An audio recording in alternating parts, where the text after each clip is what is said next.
छुसे दया अपना उठवा के ललिया लागल बया के सुना हमरो भितरिया छुसे दया अपना उठवा के ललिया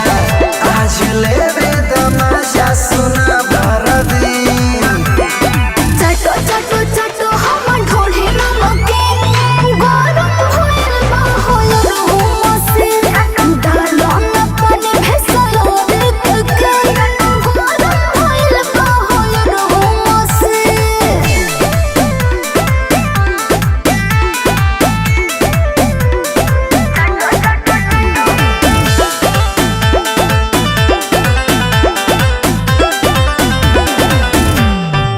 हमरो जवानी भइल पागल बा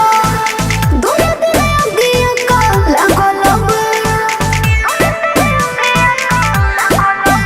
रह चपका सीना से सदा